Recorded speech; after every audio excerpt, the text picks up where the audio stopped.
नमस्कार। प्रस्तुत है आज का चिंतन। आज के युवा का दर्द गहरा है। अपनी महत्वाकांक्षाओं और अपनों की अपेक्षाओं के बोझ तले उनका अस्तित्व चरमरा रहा है। उनमें कुछ खास करने की चाहत है। वे कुछ खास बनना चाहते हैं, पर किस तरह उन्हें पता नहीं। उन्हें कोई बताने वाला, राह दिखाने वाला नहीं मिलता। माँ बाप अपने बेटे को, बेटी को आसमान की बुलंदियों पर देखना चाहते हैं, लेकिन बेटे या बेटी के दिल का हाल जानने के लिए उनके पास वक्त नहीं है। पढ़ाई या अन्य खर्चों के लिए धन जुटा देना, यही उनके लिए सब कुछ है। समय समय पर उन्हें चेताते और जताते भी रहते हैं कि तुम्हारे लिए क्या क्या नहीं किया, तुम्हारे लिए क्या सुविधाएं और सहूलियतें जुटाई। उनकी इन बातों के बोझ से उनके लाडले अथवा लाडली का मन कितना दबा जा रहा है, इसकी उन्हें खबर भी नहीं होती। युवक युवतियों के इस दर्द की पहली शुरुआत तब होती है जब वे किशोर वय की दहलीज पर पहला कदम रखते हैं। यह शरीर और मन में परिवर्तनों का दौर होता है। लड़का हो या लड़की, ये परिवर्तन दोनों में आते हैं। शरीर की फिजिक्स भी बदलती है और केमिस्ट्री भी। परिवर्तन आकृति में आते हैं और प्रकृति में भी। इन परिवर्तनों के साथ मन की चाहतें भी बदलती हैं। कल्पनाओं और आकांक्षाओं का नया संसार शुरू होता है। इसे वह बताना तो चाहते हैं, पर कोई उन्हें सुनने के लिए तैयार नहीं होता है। हाँ, बात बात में अपनी माँ से, पिता से ये झिड़कियाँ जरूर सुनने को मिलती हैं। अब तुम छोटे नहीं रहे, बड़े हो रहे हो। तुम्हें सोचना चाहिए, समझना चाहिए। कम से कम अब तो तुम्हें अपनी जिम्मेदारी का एहसास होना चाहिए। बहुत हो गया खेल खिलवाड़, अब तो सुधरो। जवाब में वे कहना भी चाहते हैं कि माँ, मेरी भी कुछ सुन लो, पापा मेरी भी कोई बात सुन लो, पर उनकी यह आवाज़ मन के कोनों में ही गूंज कर रह जाती है। उनकी सुनने वाला कोई नहीं होता।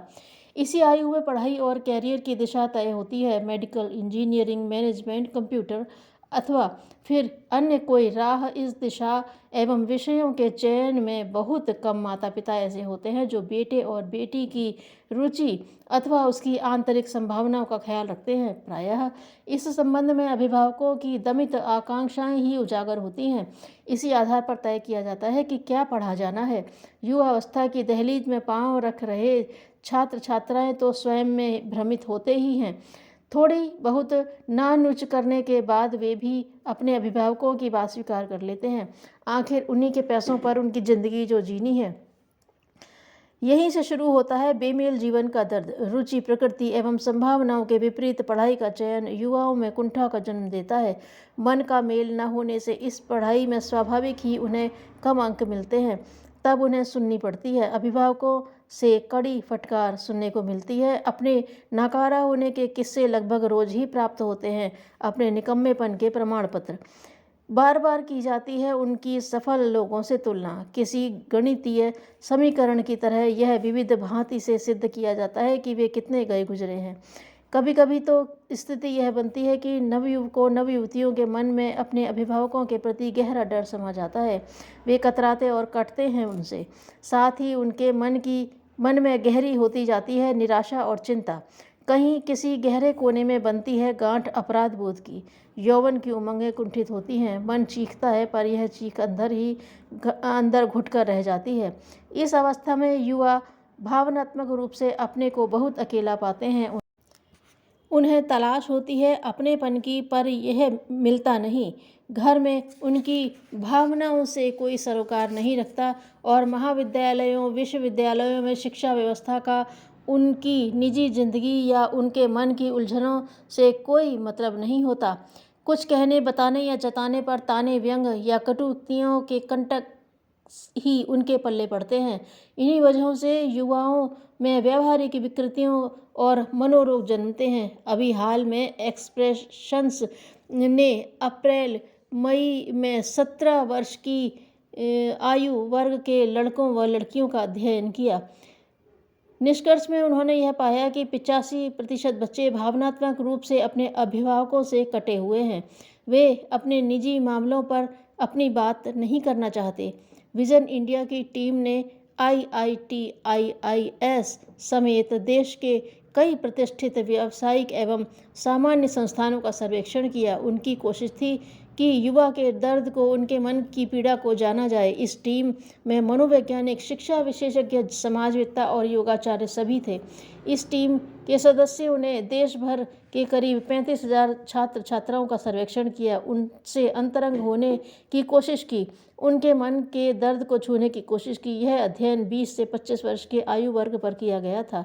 इसके नतीजे चौंकाने वाले रहे।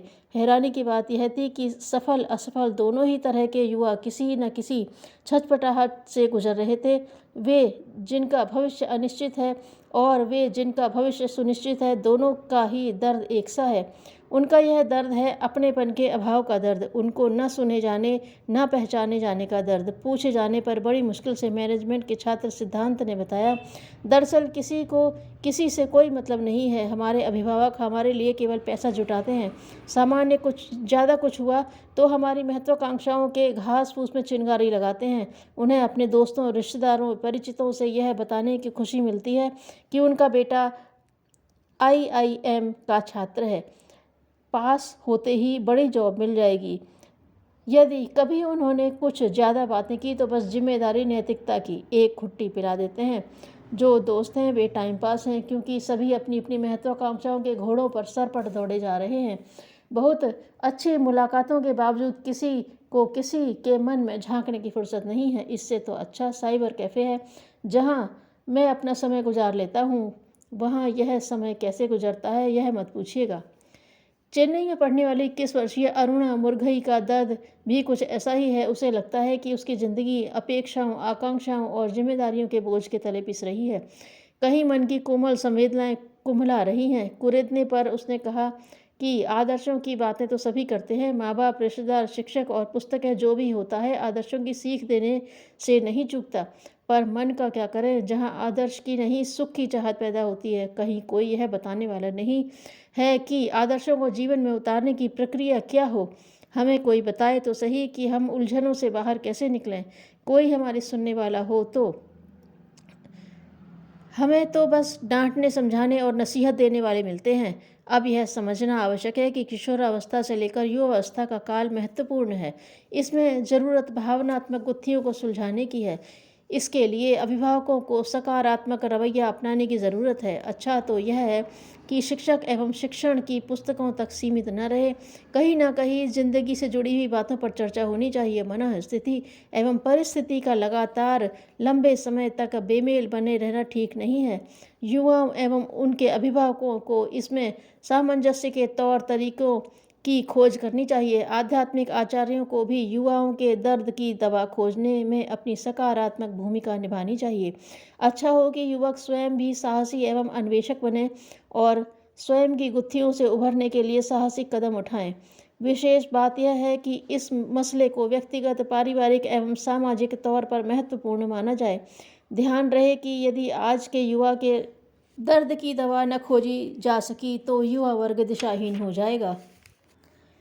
जिसे शांति की तलाश है उसे भीतर निगाह दौड़ानी चाहिए। धन्यवाद।